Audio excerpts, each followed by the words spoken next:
Nous recevons Ibrahima Tamega qui a fait le déplacement depuis la ville d'Angers. C'est le président de l'association Fasodin, donc qui sont un peu visibles sur la toile malienne. Bonjour Ibrahim Tamega. Bonjour. On vous appelle le A. Donc merci au A d'être venu sur le plateau de Rebelle Pacifique. Vous êtes président de Fasodin. Depuis combien d'années Fasodin existe?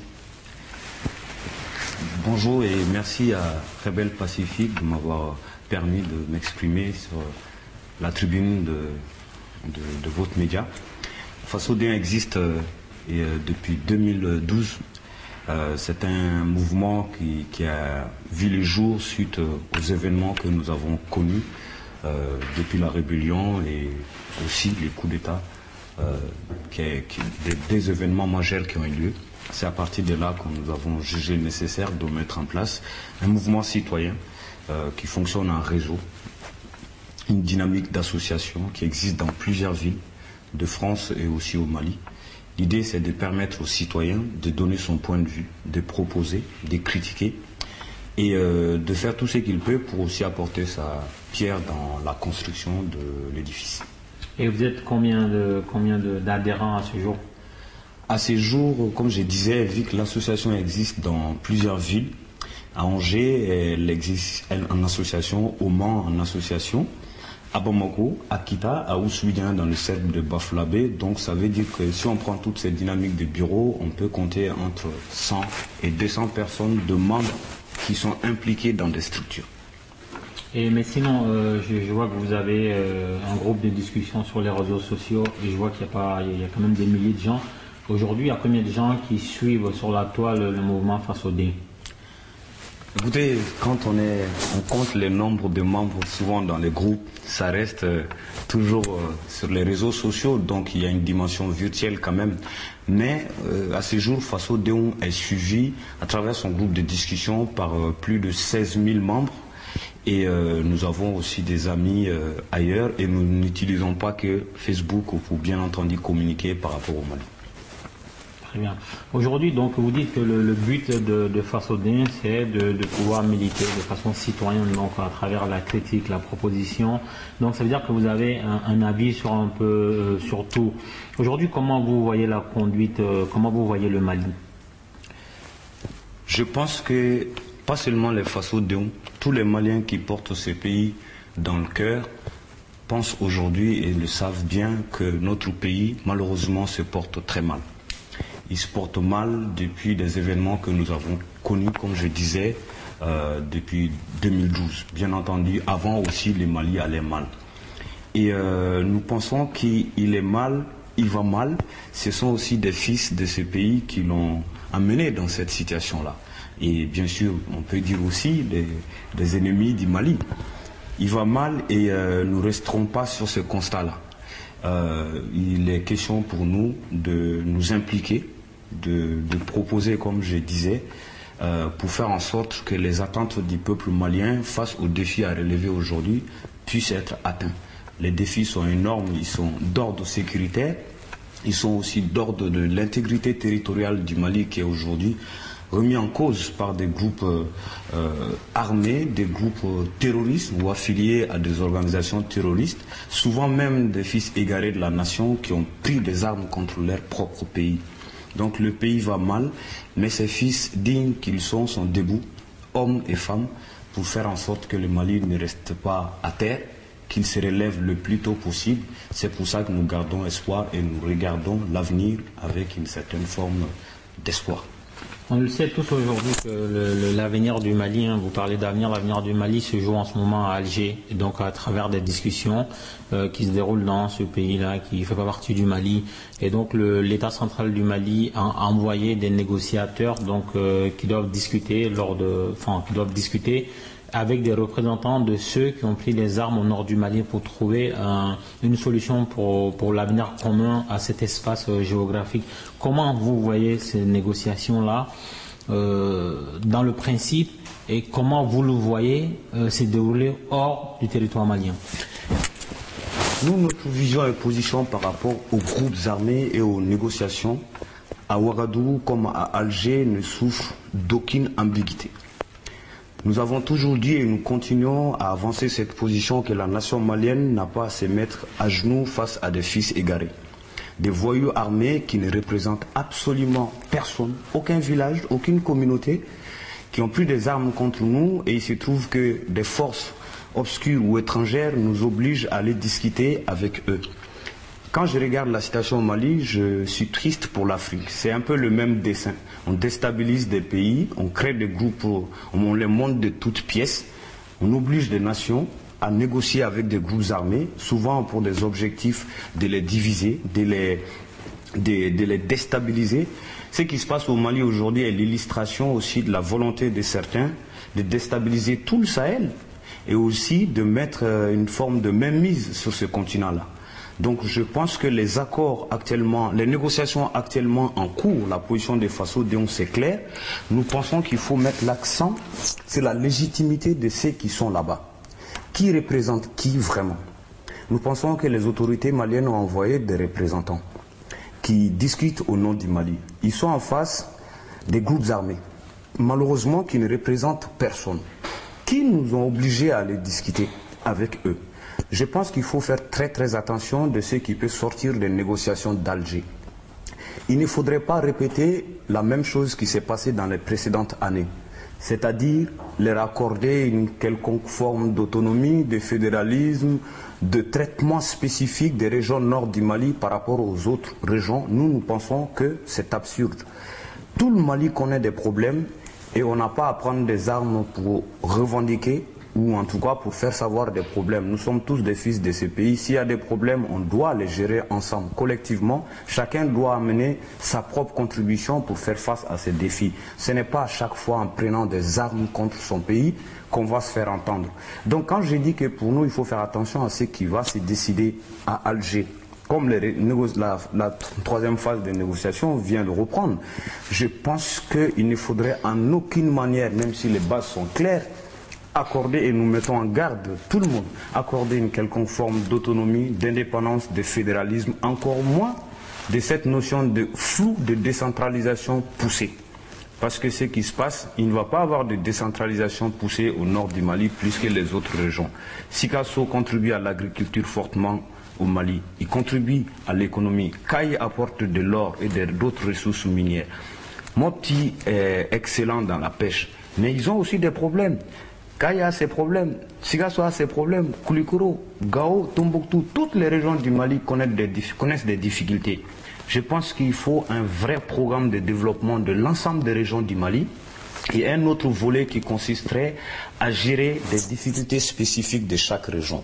Donc, au sortir de ces négociations, qu'on ne dise pas désormais c'est le Nord qui est favorisé, on va donner un programme spécial pour développer le Nord alors qu'il y a des problèmes partout. L'histoire nous a démontré que dans les précédentes rébellions, quand ça s'est passé comme ça et qu'on a voté des sommes faramineuses pour le développement du Nord, on a confié ces projets de développement aux ressortissants du Nord, à nos compatriotes du Nord. Malheureusement, ce sont les mêmes qu'on voit aujourd'hui qui ont détourné ces sommes d'argent pour acheter des armes et préparer d'autres conflits armés au Mali.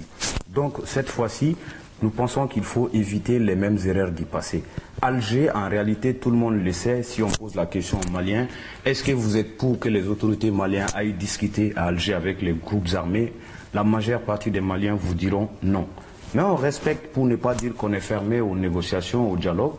Nous sommes là, mais bien entendu, pour nous, face aux Déon, tous ces groupes qui ont pris des armes, qui ont violé des femmes, qui ont tué des civils et des militaires, qui ont détruit nos écoles, nos édifices, sont des organisations terroristes. Bien qu'on essaie de leur donner d'autres types de noms, pour nous, ce sont des organisations terroristes avec qui le Mali n'a pas à négocier quoi que ce soit, encore moins son intégrité territoriale. On sait aussi que les combattants, enfin, comme vous l'avez dit, des terroristes, mais on les appelle religieusement des combattants du MNLA, du MAA, du HUA. Tous ces gens-là, on sait que on nous les présente comme étant des organisations homogènes, comme si tout le monde était entre guillemets Touareg, mais en fait, il y a des mercenaires, il y a des gens qui sont à la solde de lobbies qui sont plus puissants que le Mali. Et donc, le MNLA ne les contrôle pas. C'est-à-dire que Est-ce que de votre avis, si demain il y a un accord qui est signé à Alger ou même un désaccord, est-ce qu'on peut faire confiance au MNLA si toutefois cet accord-là est favorable au principe d'intégrité du Mali, au principe de non-fédéralisme, au principe de non-autonomie du Mali ou d'une région du Mali? Est-ce qu'aujourd'hui, quelqu'un ou vous avez les garanties que le MNLA pourrait respecter sa part du deal? Je disais tout à l'heure que notre position ne souffre d'aucune ambiguïté. Nous pensons avec conviction qu'il faut interpeller tous les dirigeants de ces groupes armés qui, pour nous, ne sont pas crédibles, qui ont pris les armes contre le Mali. Comment voulez-vous qu'on fasse confiance à des hommes qui ont égorgé des centaines de militaires maliens, qui ont violé leurs propres sœurs, qui ont brûlé des écoles que la nation a construites dans la partie septentrionale du Mali? Comment voulez-vous que la nation malienne, même la communauté internationale, fasse confiance à des groupes armés qui ont clairement, et souvent sur les plateaux des médias occidentaux, qui ont clairement officialisé leur alliance avec des organisations qu'on appelle organisations terroristes? Entre guillemets, le 20 mai 2010, j'étais à une conférence de presse du MNLA où il disait clairement, il y avait toute l'intelligentsia du MNLA, Bilal Absherif, Mamadou Djeri Maïga, Moussa Aga Tayar, Moussa Aga Sarid et d'autres j'en passe. Ils ont clairement dit, nous avons fait un mariage de raison avec Ansardine. Ansardine est reconnue officiellement à l'échelle mondiale comme organisation terroriste. Je vous laisse continuer. Je pense qu'effectivement, vous l'avez dit, c'est avec Ansardine qu'ils ont officialisé, je me rappelle, sur le plateau de France 24, où un des représentants de l'organisation terroriste MNLA était venu pour dire que désormais ils sont avec les islamistes dans le but de mettre en place un État islamique dans le nord du Mali. Donc nous pensons, si la volonté de la communauté internationale, du peuple malien est de lutter contre des organisations criminelles, contre des organisations terroristes, le MNLA fait partie. Pour rien au monde, nous n'accepterons qu'on essaie de redorer les blasons de ces groupes alors qu'il est aussi reconnu coupable de crimes. Les dirigeants du MNLA ont le sang sur les mains. Ils doivent répondre devant la justice malienne. Aujourd'hui, la justice, on tape beaucoup de tambours à Bamako pour faire entendre la justice. On inquiète des gens qui auraient détourné des sommes d'argent. On met en prison des militaires maliens de la République qui ont commis des crimes, des délits aussi. Et c'est tant mieux. Mais qu'on mette en prison aussi les membres de ces groupes armés qui ont égorgé nos militaires, qui ont violé nos sœurs et nos mères, qui ont détruit nos écoles. Et nous pensons qu'on ne peut pas traiter les dirigeants du MNLA comme des gens fiables, maintenir des militaires maliens en prison, chasser notre ex-président de la République, même si c'est suite à un coup d'État. Aujourd'hui, il est à l'étranger, il vit à l'étranger. Il a des choses, certes, peut-être à répondre face au peuple malien. Mais si on doit poursuivre l'ancien chef d'État, si on doit mettre des militaires en prison parce qu'ils ont commis des erreurs à Bamako, ils ont commis des crimes, si certains d'entre eux sont en prison, je pense au capitaine Sanogo aujourd'hui, pour moi, il faut mettre tous les criminels en prison. On ne peut pas dire, toi tu es criminel, l'autre ne l'est pas parce que j'ai des affinités avec lui. Non, tous les ennemis de la nation malienne, s'ils sont maliens et qu'ils ont commis des crimes au Mali, doivent répondre devant la justice malienne ou internationale. Très bien, donc pour conclure en 30 secondes, je vous laisse adresser un message au peuple de Fasso-Déon. Fasso-Déon n'est pas seulement un mouvement qui critique, un mouvement citoyen qui critique. Je disais tout à l'heure, nous avons notre point de vue par rapport à la situation actuelle du Mali. Nous pensons que aussi c'est notre devoir de proposer. Par rapport aux enjeux sécuritaires surtout, il est temps, cette crise qu'on connaît aujourd'hui depuis 2010 nous a permis de comprendre au moins les tares de notre pays, les problèmes de notre société. On s'est rendu compte qu'on n'avait pas une armée vraiment solide à tel point que la sécurité de la nation peut ne pas être infaillible. Nous pensons qu'il faut doubler de projets pour restaurer, pour restructurer notre armée, lui donner tous les moyens de garantir la sécurité des citoyens, de garantir la paix. La paix aussi, nous pensons, nous l'avons dit au sein des Fasso-Déon, que ce n'est pas les négociations d'Alger, de Ouagadougou, des rencontres à l'ONU qui vont permettre de réconcilier les cœurs des Maliens.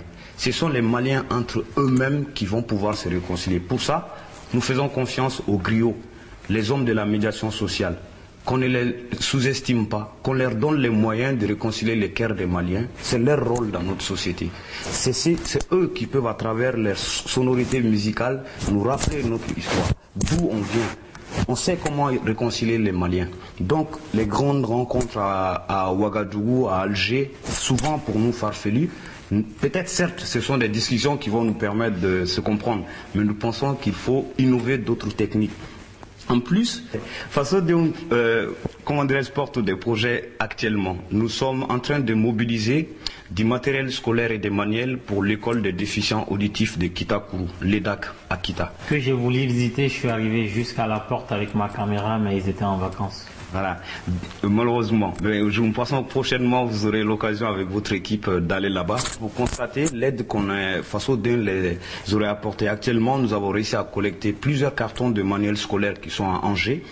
Et la fin du mois de novembre prochain, il y a un week-end citoyen par rapport à la situation du Mali que nous organisons. D'ailleurs, nous serons au plaisir d'accueillir Rebelle Pacifique à Angers.